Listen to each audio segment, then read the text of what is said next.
6월 16일 목요일입니다. 사무엘상 25장 1절로 22절 말씀. 사무엘이 죽음에 온 이스라엘 무리가 모여 그를 두고 슬피 울며 라마 그의 집에서 그를 장사한지라. 다윗이 일어나 바란 광야로 내려가니라.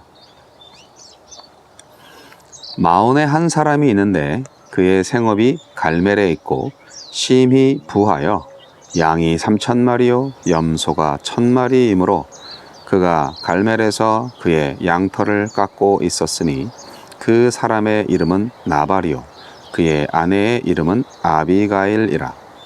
그 여자는 총명하고 용모가 아름다우나 남자는 완고하고 행실이 악하며 그는 갈렙 족속이었더라. 다윗이 나발이 자기 양털을 깎는다 함을 광야에서 들은지라. 다윗이 이에 소년 10명을 보내어 그 소년들에게 이르되 너희는 갈멜로 올라가 나발에게 이르러 내 이름으로 그에게 문안하고 그 부하게 사는 자에게 이르기를 너는 평강하라. 내 집도 평강하라. 내 소유의 모든 것도 평강하라. 내게 양털 깎는 자들이 있다 함을 이제 내가 들었노라. 내 목자들이 우리와 함께 있었으나 우리가 그들을 해하지 아니하였고 그들이 갈멜에 있는 동안에 그들의 것을 하나도 잃지 아니하였나니 내 소년들에게 물으면 그들이 내게 말하리라. 그런즉 내 소년들이 내게 은혜를 얻게 하라. 우리가 좋은 날에 왔은즉 내 손에 있는 대로 내 종들과 내 아들 다윗에게 주기를 원하노라 하더라 하라. 다윗의 소년들이 가서 다윗의 이름으로 이 모든 말을 나발에게 말하기를 마치매 나발이 다윗의 사환들에게 대답하여 이르되 다윗이 누구며 이새의 아들이 누구냐? 요즘에 각기 주인에게서 억지로 떠나는 종이 많도다. 내가 어찌 내 떡과 물과 내 양털 깎는 자를 위하여 잡은 고기를 가져다가 어디서 왔는지도 알지 못하는 자들에게 주겠느냐? 한지라. 이에 다윗의 소년들이 돌아서 자기 길로 행하여 돌아와 이 모든 말을 그에게 전하매 다윗이 자기 사람들에게 이르되 너희는 각기 칼을 차라 하니 각기 칼을 차매 다윗도 자기 칼을 차고 400명 가량은 데리고 올라가고 200명은 소유물 곁에 있게 하니라. 하인들 가운데 하나가 나발의 아내 아비가일에게 말하여 이르되 다윗이 우리 주인에게 문안하러 광야에서 전령들을 보냈거늘 주인이 그들을 모욕하였나이다. 우리가 들에 있어 그들과 상종할 동안에 그 사람들이 우리를 매우 선대하였으므로 우리가 다치거나 잃은 것이 없었으니 우리가 양을 지키는 동안에 그들이 우리와 함께 있어 밤낮 우리에게 담이 되었음이라. 그런즉 이제 당신은 어떻게 할지를 알아 생각할지니 이는 다윗이 우리 주인과 주인의 온 집을 해하기로 결정하였음이니이다. 주인은 불량한 사람이라 더불어 말할 수 없나이다 하는지라. 아비가일이 급히 떡 200덩이와 포도주 2가죽부대와 잡아서 요리한 양 5마리와 볶은 곡식 5세아와 건포도 100송이와 무화과 뭉치 200개를 가져다가 나귀들에게 싣고 소년들에게 이르되 나를 앞서 가라. 나는 너희 뒤에 가리라 하고 그의 남편 나발에게는 말하지 아니하니라. 아비가일이 나귀를 타고 산 호젓한 곳을 따라 내려가더니 다윗과 그의 사람들이 자기에게로 마주 내려오는 것을 만나니라. 다윗이 이미 말하기를 내가 이자의 소유물을 광야에서 지켜 그 모든 것을 하나도 손실이 없게 한 것이 진실로 허사라. 그가 악으로 나의 선을 갚는도다. 내가 그에게 속한 모든 남자 가운데 한 사람이라도 아침까지 남겨두면 하나님은 다윗에게 벌을 내리시고 또 내리시기를 원하노라 하였더라.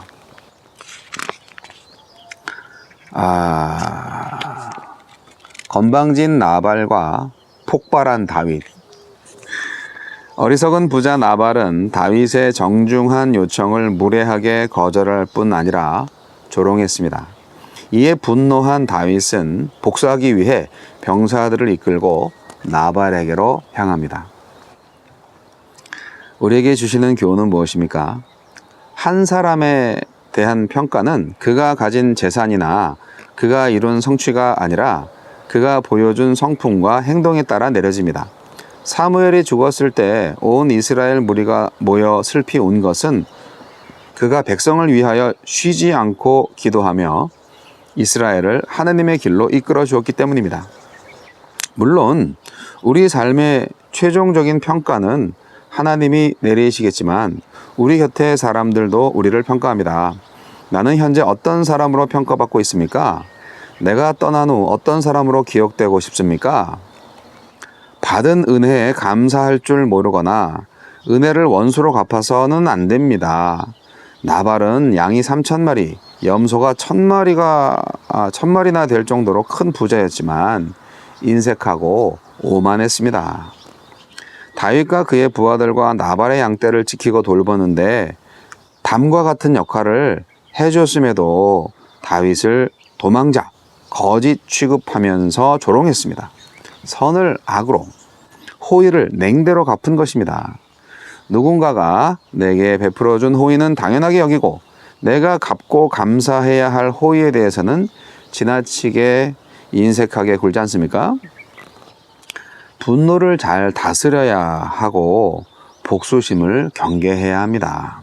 다윗은 정중하고 정당한 요청이 무시당하고 모욕을 받자 분노에 휩싸여 보복을 결심했습니다. 사울을 해치는 것을 금했던 다윗이 나발을 향해서는 분노하며 그의 집안 모든 남자를 다 죽이겠다고 나섰습니다. 나발의 언행은 분명히 잘못된 것이지만 다윗의 반응도 지나치게 감정적이었습니다. 나를 화나게 하는 사소한 말과 행동은 무엇입니까? 만만하거나 약한 사람에게 유독 더 화를 내지 않습니까? 어리석은 사람은 문제를 일으키고 지혜로운 사람은 문제를 해결합니다. 나발은 어리석고 오만한 언행으로 집안이 몰살당할 큰 위기를 초래했습니다. 이에 반해 문제의 심각성을 인식한 하인은 아비가일에게 이 소식을 전했고 아비가일도 신속하게 음식을 많이 준비해 다윗을 만나러 출발했습니다. 나와 우리 공동체가 안고 있는 갈등은 무엇입니까? 가장 적절한 대응책은 무엇인지 생각해 봅시다. 주여, 은혜를 보답할 줄 아는 사람, 분노를 억제할 줄 아는 사람이 되게 하소서. 사무엘이 죽었습니다. 사무엘이 죽었다는 것은 이제 시대가 완전히 다윗의 시대로 바뀌었다는 것을 의미하죠. 오늘 본문 말씀에서 사무엘이 죽었고 이제 다윗이 이제 바란 광야로 내려갔다고 기록된 것을 보면은 뭐 사무엘이 죽은 것과 다윗은 뭐 아무런 상관이 없다는 것을 또 알 수 있는 구절이기도 하고요. 그런 시대적인 상황 안에서 이 나발 이야기가 이렇게 나옵니다. 좀 생뚱맞다고도 볼 수 있는데 사실은 나중에 이 나발의 아내 그 아비가일하고 다윗이 결혼하거든요. 예, 나발은 죽어요. 예, 내일 본문에 나와요. 예, 굉장히 재미있는 이야기이긴 해요. 이 사무엘상 25장이.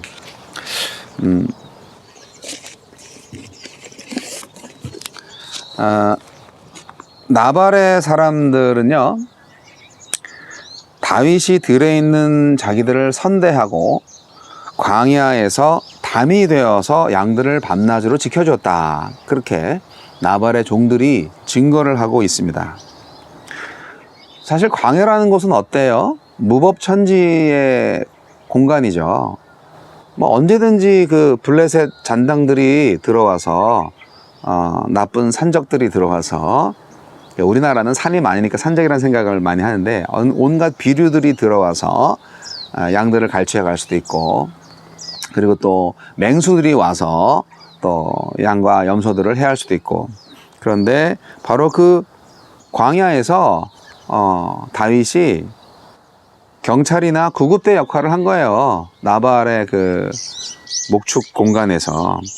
사실 맘만 먹으면 얼마든지 그 가축, 나발의 가축들을 취할 수도 있었어요. 그렇지 않겠어요? 배고픈 광야에서 방황하는 다윗의 무리들이. 그런데 그래도 이스라엘 백성이니까 그래서 이제 오히려 지켜준 거죠. 그 양들을 지켜주고 가축들을 지켜주고. 다윗은 이미 기름 부음 받은 왕으로서의 역할을 감당한 것이다. 예, 그렇게 볼 수가 있습니다. 그건 어떻게 보면은 섬김의 지도력이라고 볼 수 있죠. 근데 이 나발이 그래서 잘해줄 줄 알았죠. 우리가 이렇게 오랜 시간 동안 나발의 가축들을 잘 지켜주고 그랬는데, 뭐 그러면 좀 어느 정도 우리가 좀 요청을 하면 좀 보상을 조금이라도 해주지 않을까 기대를 했거든요.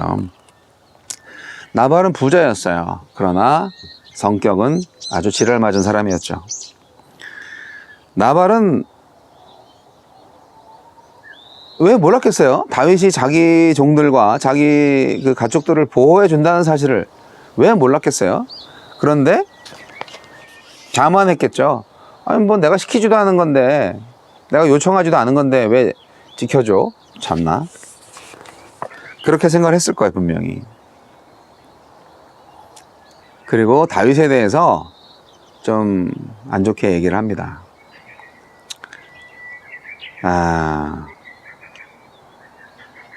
왜 그랬을까? 나발은 사울의 열렬한 추종자였음이 분명합니다. 예, 그렇기 때문에 자기가 아무리 이렇게 해도 사울 왕이 자기를 지켜줄 것이다, 뭐 이런 생각을 했을 수도 있어요. 그래서 다윗을 주인에게서 도망친 불황아, 광야에 출몰하는 광도, 뭐 이런 식으로 막 얘기를 한 거예요. 다윗이 보낸 종들에게. 그러니까 다윗이 화가 날 수밖에 없는 거죠. 너무한 거죠. 그리고 이렇게 한 이유는 나발이 욕심이 많아서 그런 것 같아요. 다윗 일행한테 줄 떡과 고기를 아끼려고 하는 거죠. 그러다가 어떻게 돼요? 다윗이 아주 화가 납니다. 그래서 이제 400명의 군사를 이끌고 나발의 집을 완전히 쑥대밭을 만들려고 지금 출동했어요. 지나치게 분노한 건데 이해는 할 만하지만 좀 너무했다. 다윗도 인간이니까 실수할 수 있잖아요. 나발의 염치 없는 거절에 다윗이 즉시 나발을 진멸할 결심을 하고 출동을 한 거예요. 칼을 휘두르고 자기도 칼을 차고. 사울왕한테는 굉장히 관대했던 다윗의 모습은 온데간데 없고 완전히 복수의 화신으로 지금 변모를 해가지고 출동을 합니다. 어떻게 보면 지금까지 숱하게 참아왔던 어떤 그런 거를 이 나발한테 다 쏟아내는 것이 아닌가, 그런 생각이 들 정도로. 어떻게 보면 나발은 다윗에 비해서는 굉장히 약자잖아요. 근데 약자에 대해서 이렇게 분노하시면 안 되죠. 다윗 왕이시여. 자제를 못하는 겁니다. 왕답지 않은 행동이에요. 그래서 다윗 안에서도 어쩔 수 없이 인간의 마음이 아직도 남아있는 거예요. 네. 큰 사울을 잘 피했어요. 네. 근데 작은 사울, 나발 앞에서 못 참은 거예요. 이것도 유혹이에요. 네. 그래서 다윗이 이렇게 분노를 하는 거는 결국 또 다른 사울이 되기로 결심한 거예요. 우리가 다윗과 사울의 얘기를 계속 하다 보면은 제가 말씀드렸잖아요. 우리는 사울의 나라에서 다윗의 꿈을 꾸고 사는 사람들이다. 우리 그리스도인들은. 이 세상에는 정말 다 인간 중심주의, 인본주의, 자기를 위하고 자기 이익을 취하고 자기 성공을 위해서 열심히 노력하는, 그리고 자기의 성공을 방해하는 사람들이 있으면 가차없이 제거하고자 하는 그런 약육강식의 시대에서 정말 살아남는 사울 같은 사람들을 보는 세상. 근데 어느새 모르게 나도 사울이 되고 있다. 그게 바로 세상 문화잖아요. 다윗이 지금 사울이 되려고 하는 거예요. 내가 미워하던 폭력으로 내가 다른 사람을 다시 다스리려고 한다. 이것은 다윗의 이율배반적인 거죠. 다윗은 이미 왕인데 내가 왕으로서 내 백성을 그렇게 폭력으로 짓밟어? 아무리 자기를 화나게 했다 할지라도 그건 안 되는 거죠. 그런 차원에서 볼 때 저는 오늘날에 가진 자들이 가지지 못한 자들에 대한 의미가 좀 있지 않나, 책임이 좀 있지 않나라는 생각을 해봅니다. 부유한 자의 의무가 있어요. 풍족한 재산을 소유하고 있었음에도 불구하고 도무지 이웃과 나눔의 삶을 살 줄 몰랐던 나발의 모습이 오늘날 부자들에게 더 많이 보이죠. 어리석은 부자죠, 이게 어떻게 보면. 부자는요, 경제적 윤리를 가지고 있어야 돼요. 동서고금을 막론하고 부자는 언제나 있기 마련이에요. 뭐 공산주의 사회에서도 뭐 부자들 많더라고. 근데 이 사람들이 부유하게 된 이유가 뭐냐? 뭐 열심히 노력했고 부지런히 일했기 때문에 그랬겠죠. 그들을 스스로는 그렇게 생각했을 거예요. 그리고 이제 금수저 출신들은 뭐 그냥 받은 재산을 통하여서도 부자가 될 수도 있고, 근데 본인이 근면해서든지 성실해서든지 뭐 하여간, 아니면 재산을 물려받았든지 하여간 어쨌든 간에 깨달아야 될 게 있는 게 뭐냐면, 진리는 뭐냐면 모든 부는 하나님의 선물이라는 사실입니다. 그들이 부유하게 된 것은요, 하나님께서 일반 은총으로 그들에게 복을 주셨기 때문이에요. 그거를 깨달으셔야 돼. 만약 그렇지 않고 근면만이 부유할 수 있게 된 절대적인 원인이라고 한다면 이 세상의 모든 근면한 사람들, 성실하게 일하는 사람들 다 부자 될게요? 아무리 열심히 일을 해도 부자가 안 되는 사람들이 얼마나 많은데 내가 볼 땐 가난하게 사는 사람들 중에서도 부지런하게 사는 사람들 너무너무 많아요. 그런데도 부자가 안 되잖아. 그래서 이 부유한 사람들, 부자 된 사람들은요, 하나님으로부터 재산을 위탁받은 청지기라는 자기 정체성 인식이 꼭 필요합니다. 그래서 청지기로서 부자들은 그 부를, 그 부의 주인 되시는 하나님의 뜻대로 사용하셔야 합니다. 그렇게 해야 이 사회가 갈등과 분규로 망가지지 않아요. 부를 가졌으면은 그거를 사회에 환원하고, 뭐 다 하라는 게 아니에요. 일부를 사회에 많이 환원하고 좀 나눠줄 수 있는 마음이 필요하다. 마음뿐만이 아니라 실천이 필요하다. 저는 그렇게 생각하는데, 그러면 계속 부자는 정말 끝까지 부자가 되고 가난한 사람은 정말 끝까지 가난한 사람이 되면은 결국 그렇게 되니까 공산주의가 탄생한 거 아니에요. 계급투쟁이 생기고 계급투쟁 이론이 생기고 결국 폭력 혁명을 통하여서 뭐 이상 사회를 건설하겠다는 그런 게 생겨서 오늘날에, 하여간 오늘날 자본주의 사회에서도 이 빈익빈 부익부, 부의 편중, 양극화 현상 아주 큰 문제들인데, 부자 되신 분들이 깨달으셔서 하느님이 주신 부라고 생각을 하고 청지기 역할을 잘 감당하셔서 부의 분배, 뭐 환원, 사회 환원 이런 거 많이 하셔야 됩니다. 그리고요, 그렇게 하지 않으셨을 때 어떤 일이 벌어지느냐에 대한 부분을 오늘 본문을 통하여서, 내일 본문을 통하여서, 나발의 운명을 통하여서 교훈 삼으시면 좋겠어요. 뭐 제가 경고를 드리는 것이 아니라 성경에 이렇게 쓰여 있다.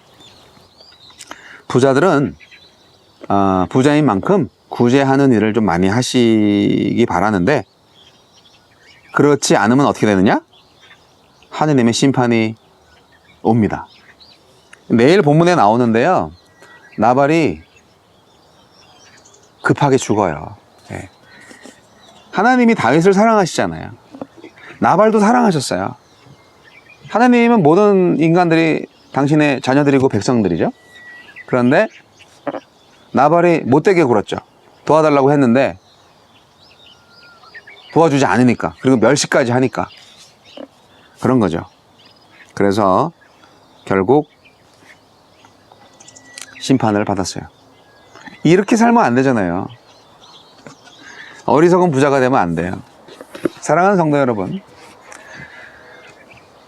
다윗처럼 이렇게 불끈 이렇게 화를 참지 못하고 큰 사울은 이겼는데 작은 사울은 이기지 못하는 실수를 범해서는 안 되고, 또 부자가 된 것 역시 내가 노력해서든 어떻게 되든 간에 모든 것은 다 하나님이 축복을 해주신 거다. 하나님이 복을 주신 거기 때문에 요청이 있거나 가난한 사람들에게 얼마든지 도움의 손길을 줄 수 있는 그런 부자가 되어야 된다.